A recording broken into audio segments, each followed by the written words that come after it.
Welcome to Remembering the Forgotten, a space where leaders think out loud, without polish or performance. No scripts, no personas, just what becomes audible when the noise drops and the mind is free to speak for itself. These conversations are not about delivering insight.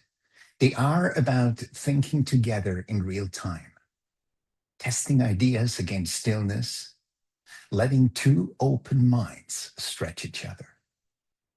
The intention is simple: to create a space where clarity can emerge and where listeners don't just consume perspectives, but feel permission to engage their own thinking more honestly.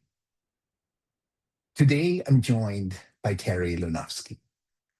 Terri has spent decades inside systems where communication is not optional, it is consequential.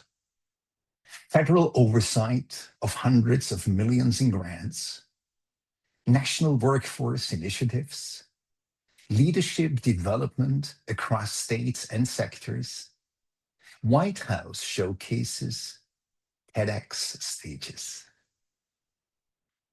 But this conversation isn't about platforms. It's about listening. We explore what happens when authority pauses long enough to hear.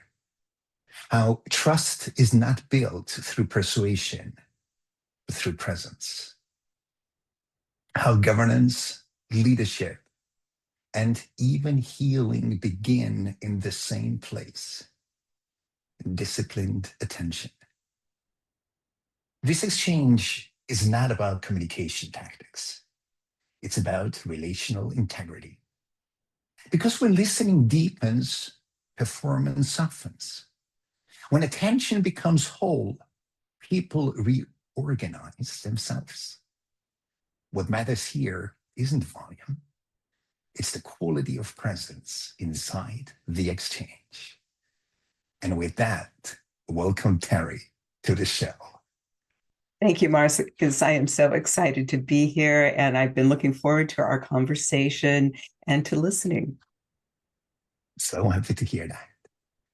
So before we begin, when I speak of coherence, I'm pointing to a state where nothing inside is in conflict. Body, thoughts, emotions, and action aligned, moving as one. No push, no urgency, no fear driving the moment. And when I speak of stillness, I don't mean silence. I mean the part of you untouched by expectation or performance. The place that knows before the mind tries to manage it. That's the ground I'd like us to meet on today. Beautiful. And I share your valuing that alignment and the inner peace and quiet confidence that brings. That's beautiful. So let me start with the first question, Terri. Where can you just be yourself, untouched by expectation or performances? I find that is a quality that I bring with me. And so it's not necessarily a place, it's more a state of being. And when we have that within our own body, within our own being, that goes with us no matter where we are. And what's interesting about that is sometimes that inspires others to kind of entrain to where we are. So it's a gift, not only for yourself, but also for others. Why do you think that is? Why do I think that is? The whole entrainment story. Yeah, I believe that we're all connected in one fashion or another. And so when we have intention to kind of operate on a higher frequency, if you call that, if that makes sense to you, or just with more integrity and alignment, there's a magnetic pull to that. I think we've all been in situations where maybe somebody has walked into a room and then automatically you are just drawn to them. And it may be an intangible, but when we experience that, we kind of know on some organic level that that person is, as you mentioned, not in conflict within their own thoughts and actions and way of being. Yeah. It's interesting, if somebody hears you talk about that entrainment, are you surprised that people are surprised that such a concept actually even exists? I believe that that might be so. But when you even look at, like a tuning fork, Mm-hmm. In the world of music, and you hit the tuning fork and everybody with all their instruments, kind of matches that. It kind of makes Mm-hmm. sense when you look at it Mm-hmm. in that way. Yeah. Mm-hmm. So let's bring some grounded reality into what we're talking about. And this might be a little bit of a damper for some people. What if I'm saying that what Terri and I are discussing right now is actually something every single person experiences at every single moment, but not from the beauty and the positive side? Why do you think there is so much negativity out there? Why do you think there is so much sadness out there? Why do you think our world is the world as it is right now, Terri? That's It's it. because the entrainment works both sides. We can have entrainment how we are right now. We sense that energy frequency exchange. And when somebody wonders, what is this woo-woo rah-rah stuff they're talking about? No, no, no, no. No, it's mechanics. And you literally experience it every single time you meet somebody else. It's not just that it works in the beauty, like we walk into a room, as you said, right? And we just feel drawn to somebody. Sadly, we feel drawn to people as well who share our nervous system in the not positive way. Mm-hmm. And I think that is an important aspect because the entrainment, I believe, is a wonderful concept, but it should not be spiritualized too much because it is something that is literally at work every single moment. So here is a question for you, and then I know this was a little bit much for me. I assume you have not been born. Oh yeah, with you, I must be careful about how I word it. You see where I'm going next. I assume it wasn't all your life that you were at that stage where you are right now. So here's my question. Where did this begin for you? Right. I evolved throughout my lifetime, like all of us. We develop skills along the way. And I had a way of presencing myself modeled for me very early on from a dear, dear soul. And it was my grandma Helga. And she had a way of making it feel like it was just the two of us and the rest of the world had disappeared. And this was really important for me in particular. I grew up in a nuclear family that was dysfunctional. We lived above a restaurant. There was a lot of noise and clanging. Parents were really drawn to alcohol for their solace. And so to have the contrast of that, my grandma Helga being able to hold the space for true connection and deep, deep understanding and being able to speak possibility into me when others were not there for that. And so when you asked, did I always have this? I would say I had the contrast demonstrated for me early on. And I was drawn to the Grandma Helga way of really, being well-read, being resilient, twice widowed, successful in business. And so her precious words carried weight when she would speak possibility into me. Yeah. How did that turn out if you look at what age would you say that the outer world started influencing you more than what Grandma Helga put into you beautifully. Well, I think there were, kind of like a roller coaster in life. There were ebbs and flows when the outer world would, like be so noisy in ways that were not healthy. And then coming back to center again and taking action and taking steps forward, baby steps, and having that be reinforcing. And so, there's both that are there, positive influences and others that show you the contrast. And I think that's just life. And, and I learned through many, challenging episodes in my life that what could be possible was peace within, even when the storm was pretty fierce. Yeah. Yeah, there's a beautiful metaphor of the eye of the storm, right? Mm-hmm. If you're in the middle of it, it's literally calm. Right. To be honest, I don't want to experience it in real life. This must be pretty scary to be in the eye of the storm. But I use it quite often as a metaphor that even if we are in the biggest, metaphorical storm, we can actually go into the eye and be calm as if there was no storm around us, which is incredible. And, and the beauty of that is, what you're describing, I would also describe as being able to like move away from fight flight, where we don't have access to our prefrontal cortex, our higher reasoning. And so if we can keep that calm, we really have access to more of our intellectual capabilities and are able to make decisions that are, more productive and maybe more in alignment. But when we get into fight flight, we're just in survival mode, and we physiologically can't access that highest of reasoning. Yeah. If you think about love, the fight and flight, if we look at a deer in the taillight, right? Mm-hmm. There's a third aspect which we humans are mastered. And we have mastered it. It's the freeze.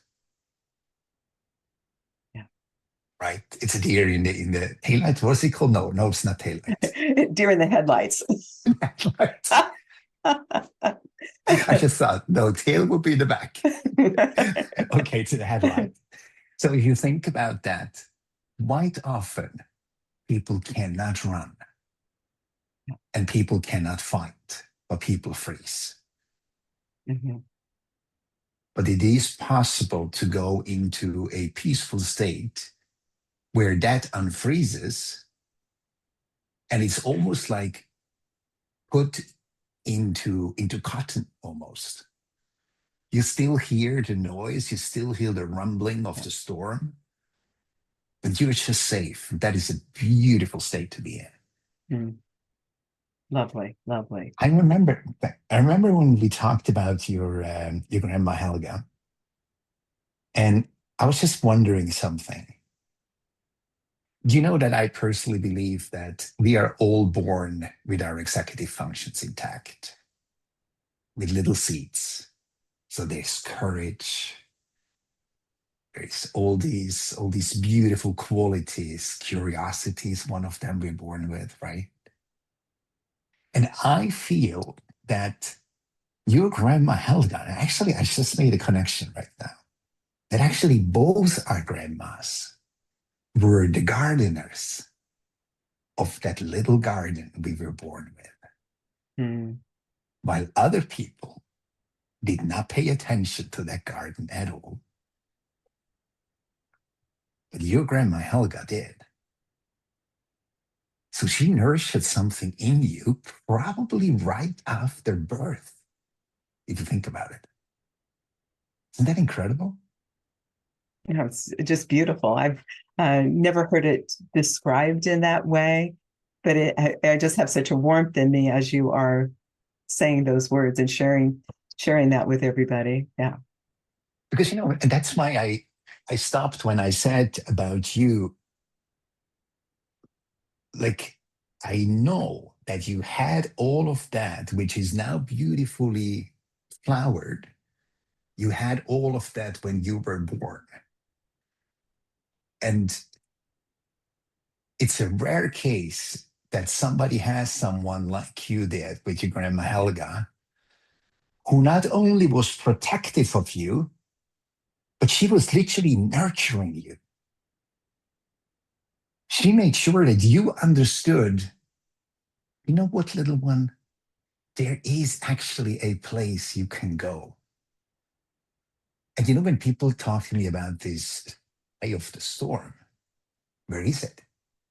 I say, in here. In here. And that was something, by the way, which I realized immediately when you and I met, that you have that deep connection, not only after all the breaking you went through in your life, which was quite a bit, but you actually had it installed and nurtured at a very young age. And it was never broken. It was just put into a lot of what is it called? Like if you have a big stone, you crush that stone, rebels. Yeah. You see, I find my words.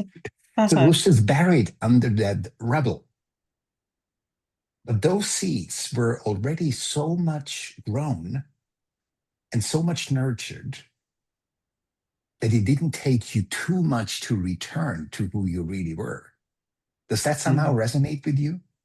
It does. And when we look at how a diamond is made, it's a piece of coal, and then under the pressure, it becomes multifaceted and shining beyond belief. I feel that because of what you just described, having that inner resonance with peace, it allowed for the forming to occur under great pressure. And I see that as, now being gifts along the way. It's fascinating. So let's go back there. So you grew older. For how many years did you have the gift to have Grandma Helga? Well, how many years did I have the gift? Yes, like how many years was she alive in your life? Right. Until I was almost 29. And so she was in my life in a very important way. And, different periods along the way when I had a little bit of self-doubt and was wondering, should I go to this next level of whatever it was? And she would speak to me like, Terri, all you have to do is decide what you want to do, take steps towards doing it, and imagine what it's going to feel like when you've done it. That makes and so so much it sense. was always 29 possibility. Years. Yeah. Gosh. Imagine I lost my grandmother when I was at a tender age of 12 years. Oh. Yeah. But she was as influential as probably any other person in my entire life. And I'm 54 years old now. Mm-hmm. So that is incredible. 29 years. Yes. Was she the person who was kind of your North Star even when you were lost yourself? Yes, I would say that. And it was her groundedness that made it feel safe to express my, what's next for me, kind of dream in her presence. And then because she was so trusted, again, well-read, a woman of substance, and she would take the time to really tune in. And I believe that when we listen to another person in this deeper way, they can access the greater part of themselves and really step into their potential. And that's whether it be in the workplace or within romantic relationships or with a parent-child. I feel that this ability is shared across all platforms of relationships. Yeah. Is that something you figure as well or experience in your own work, Terri, that you're almost becoming a substitute for somebody else's disbelief? for somebody else's confidence. Yeah, yeah. And I would use the words again, hold the space. Yeah. When you can hold the space and, enter an interaction, a conversation without any preconceived script going on in your head, and when you've taken care of yourself and, done the self-care, slept, ate well, on and on. And when you enter into a conversation like this, a connected one with an openness, it really, really inspires and really becomes a catalyst for innovation, for expanded views of another person, for them stepping into their greater potential. And I dare to say it actually goes even a step further, and you'd be surprised, because that's what your grandmother Helga did. She literally took over part of your executive functions when you did not believe in yourself. Mm. And when you tried something, you didn't do it because you believed you could do it. You believed because you knew there is someone who believes I can do it. Oh, beautiful. Is that too far-fetched? No, I think that we can all think of different situations along the way, maybe where we had a little bit of self-doubt. Maybe it, in the workplace, maybe it was you were thrust into a new role, and it's because somebody else believed in you, and you're a little wobbly. But if there is a trusted person that expresses, "You've got this," you have what's needed here right now without anything else. It can kind of help us to step a little bit beyond our comfort zone and into an expanded role. Yeah. And I can tell you that a little bit can be vast and huge. Because I just remember that when I started out, back then I still did like actual consulting and coaching. And now I'm a reformed one. Back then, I decided to create a concept with a client on site, on the spot, where I decided, you know what? This guy believes that I believe in him. What if I actually start taking over that person's missing confidence and missing beliefs? And some people might say this is manipulation, but it's not. It is not. Because, I think another thing you and I have in common is we read people's potential. And that is no voodoo rara either. But we can talk about somebody's skills and gifts before that person even senses them. And if that person has someone like you, knowing, gosh, Terri would say, go for it, because you have what it takes. I think it goes way further than just that holding a space. However, I believe holding the space, Terri, is the prerequisite for someone to trust you at that deep level. Oh, I really love the way that you described that. And I want to add a little something to that. And, please. It's easier for another person to believe in you as you are speaking possibility into them if you have developed yourself. If you bring something to the table, are you taking care of yourself? Are you, reading new articles? Are you, do you have some experiences, in your back pocket? Then there's a little bit of leaning into your credibility. So I think that the holding the presence and maybe sharing the load for the confidence is a little bit easier when you come to that interaction from a position of a filled cup, so to speak. I see your point. So it would be the same if I had been working in mining, and now I woke up this morning and now I'm suddenly enlightened. probably my clients will not really put their trust in me. But because they know I have walked the talk and I've talked Yeah. the walk, Yeah. now they actually can relate. So that's an interesting thing.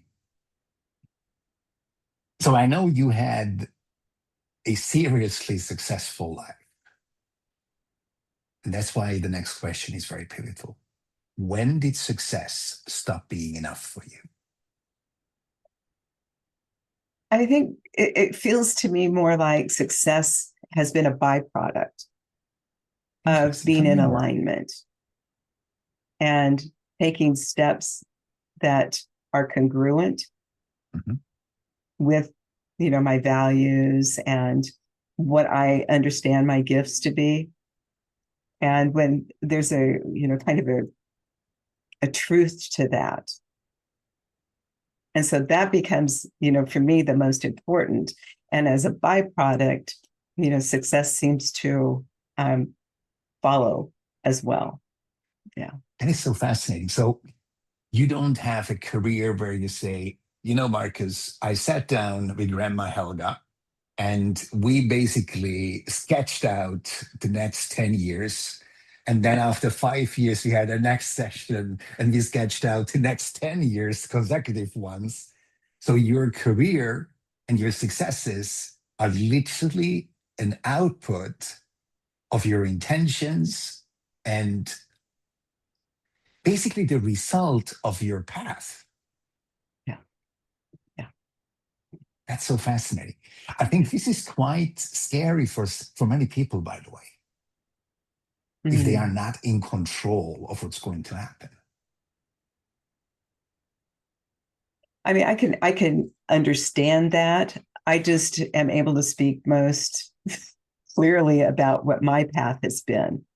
Mhm. And when we talk about deep listening, which is, kind of what I'm all about, soulful listening, Mhm. it's not just listening to others, it's listening to yourself. And there's an inner wisdom that incorporates all that you understand about yourself as well as what you understand about the world. And when we, take action upon those nudges that we get, that's when I feel at least in alignment. And the rest seems to just fall into place, not just, by accident, so to speak. It's putting action and effort and intention that is in alignment with what I know to be true for myself. Mhm. And sometimes that can feel Interesting. like, the trapeze artists where they have the Mhm. bar that they hang on to and they swing and they let go and they grab onto the next bar. Mhm. Sometimes that point where you're in between bars can be a little nerve wracking.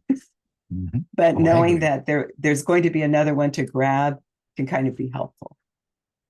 So how do you know? Because I believe, Terri, most people hold on to the same freaking bar all their lives because they simply don't trust there is another one. Or if there is another one, who says to me that I'll catch it? So what do Oh you say gosh. about that? Because I believe Well, we're pretty crazy for most people who listen to us. Definitely. well, I'm going to circle back to our earlier part of our conversation. When we have self-doubt, and that happens to all of us, Mhm. sometimes surrounding yourself by trusted people that can give you that extra nudge. Sometimes we need a little support.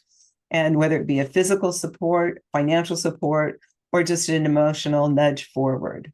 Sometimes that can help let go of that one that you have blisters from holding on to and go for that next one. But Because if you think about that, there is something to it. I'm translating it from German right now for a moment. Our environment determines who we become. So if I don't have these kind of nurturing sources, Mhm. that's probably when it's time to think about to enlarge my inner circle a little bit, right? Yeah. Yeah.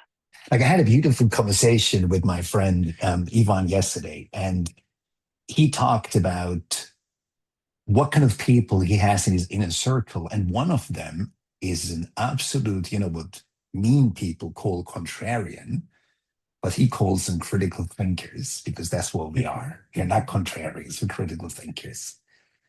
So if somebody listens to us and he hears you speak and he says, Terri, I don't have a single person in my environment who could take over that function you just mentioned, it's probably time to enrich yourself with some new people. Would you second that?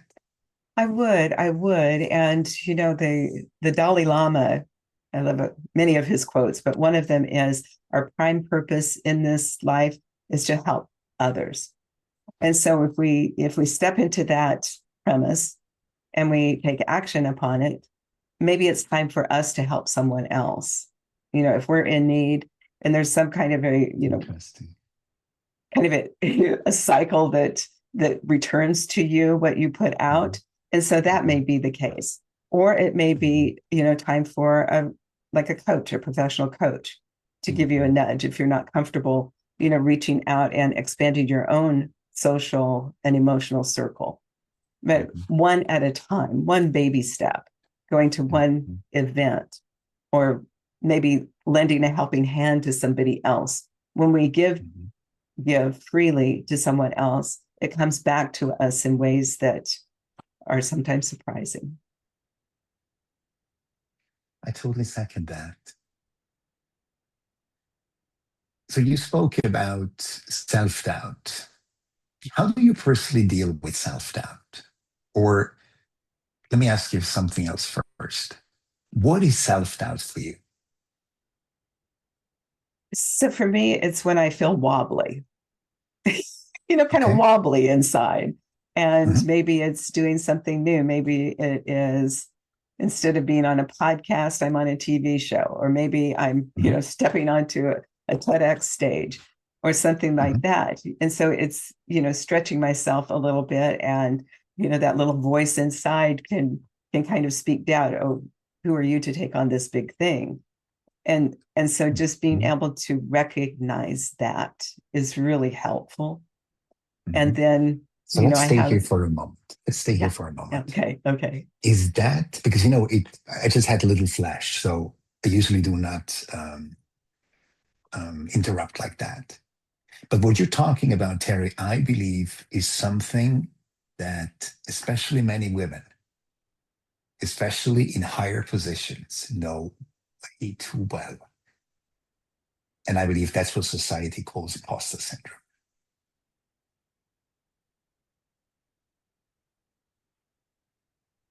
Who am I to? What do I have to? Yeah. Right? And that's the proverbial glass ceiling. You are a fantastic experience in terms of, you know what? Just because I feel how I feel, I'll do it anyway. That's how I got to know you. So you're not the one who gets stopped by that. It's almost like extra fuel. But when I understand you're right, you go deep inside yourself when these doubts come, which gives you almost like an additional push. Does that somehow resonate? It does. And it could be like going inside myself and getting that extra oomph to at least break through that level of the ceiling. And sometimes it can be, leaning into people that are in my inner circle, and it can vary depending on the situation. But I do know that, that we as humans thrive when we feel seen and heard and supported by others. And with that, we can go beyond what we believe is our limit until we go to that next level, and then we have a new limit. Yeah. It's funny, when people talk about comfort zone, I usually say, look, when you believe you are at that limit, that's just simply your comfort zone. Okay. You are furthest away from your limit, furthest away from it. So what if We actually looked at imposter syndrome, and I haven't spoken about that for a very long time, I just realized, Terri. But what if we looked at imposter syndrome as life's way saying, Terri, you got what it takes, and now it takes courage and trust. So that imposter syndrome actually never shows up with people who do not dare new things. Did you realize that? Lazy Yes. people do not really have imposter syndrome. They do Mhm. not. It actually, the higher up in the career echelon you go, the more prevalent imposter syndrome becomes. It's But you interesting. know what's interesting? The higher up you go, people don't talk about it. It's a flaw. It's a fault. You do not talk about it if you are the CEO. You do not talk about it if you are the president of a board. You do not. It doesn't exist. Do you know why Mm. I know? Because a dear friend of mine, he is very much involved with the Harvard University and Okay. MIT. You know what this guy told me? He said to me, Marcus, we just had what is this called? Like a reunion thing, alumni Yes. of Harvard. And he said one of the main topics was imposter syndrome. Think about that at that level, Interesting. at that level. Because that's when I said, look, imposter syndrome is not a problem. The concept of imposter syndrome is the problem. Because in the end, it is a consequence, it is a result of something. And you brought it actually up beautifully before. Because we do not know ourselves, the slightest hint as we believe we do not trust ourselves. Mm. Why would we? Why would we? We might be crazy, but we don't trust a drunken part in us who has no bloody clue what's going on with ourselves. And that's why it is so important to either have a coach or a trusted advisor or even a little internal board of 5, 6 people who you trust. Hmm. Because the we spoke about the diamond, we spoke about all the rubble that comes on top of the diamond, right? We do not have the capacity anymore after a certain time in life to actually see ourselves as who and how we really are. Hmm. Isn't that crazy? It is, and it really, really reminds me how important it is to have trusted people around you because we cannot see ourselves 360. We can't go Yeah, all the way around. We have blind spots, all of us do, myself yeah. included. And so I really count on people that can point out those blind spots to me. And I look at that as a gift. Yeah.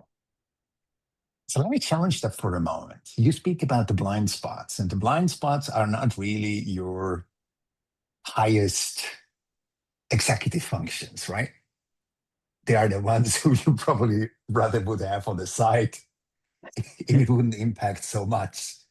But what if, and this is a daring proposition, what if people actually know their flaws way too well? And even if they had only 2 or 3 people who only point out their good qualities, don't you think it would almost like counterbalance all the flaws we do not know about yet? Gosh, that's it. I love that. I love that. And it makes me kind of draw up something in science. What you focus upon expands. And so if we're Yes. focusing upon our positive attributes, those certainly would expand. It's the law. Yeah, I love that. So think about that. If you have just like 1 or 2, and I believe if you have 3, you're extremely blessed. People who constantly mirror you from the most positive side, how a life would change. Let me Mm. actually give you an example of that. I've been teaching for about 20 years, and I had one class that was very pivotal about that. When I understood that people do not know themselves the slightest bit in regards to they believe they do, I came up with the concept. And part was a little assignment. And the little assignment was choose one person, choose 3 questions, and they're open-ended questions. And one of them could be, what do you value the most about me? Another one could be, why do you love spending time with me? And another one could be, what makes me unique? So one student took it to the extreme. She did 3 plus 7, so she had 10. She went to a wedding. She was bridesmaid. She knew every single person at that wedding. Guess what she did? Ask the Exactly. questions. She handed out the questionnaires to those guests. Now imagine that woman, I think she was probably in her early 20s.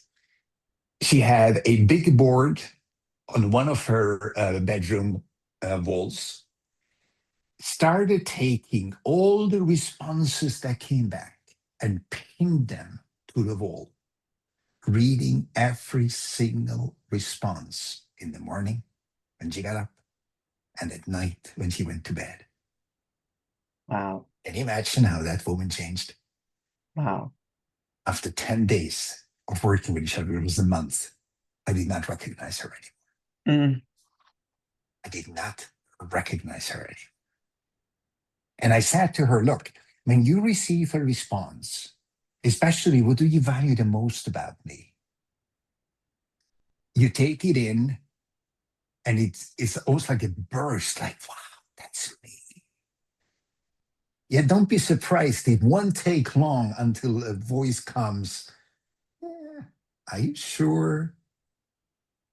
Why do you think this person said that? Oh, it's the one that rides with you to the soccer practice every Saturday. Of course, she wanted to have a good standing with you. And she said, yeah, that's right. So I said, do something in addition. Go back to that person and ask only one question. Please, can you give me an example that I see where this was reality? And you feel what happens, the inner sensor. Breathe this out. Because let's be honest, the sensor is nothing else than protective material in us that says, no, no, no, no, no. Inflation is dangerous. You have to stay grounded. And now imagine, what do you value the most about me? Grandiose, beautiful. And then it suddenly wakes up and says, danger, danger, danger. And it comes with all the reasons. But then that person went to the other person and said, please, give me an example. Give me proof that what you said is truth. Lovely. And I can literally sense that little sensor in her. Now I can retire. Isn't that incredible if you think about that? Incredible. Just incredible. I just love talking with you. I think we could talk for hours, I would literally for agree. I hours. agree. Yes. But I don't want to take too much of your time. So that's why I'm going to my last question. If someone feels overwhelmed right now, watching or listening to our conversation, what would you want them to return to?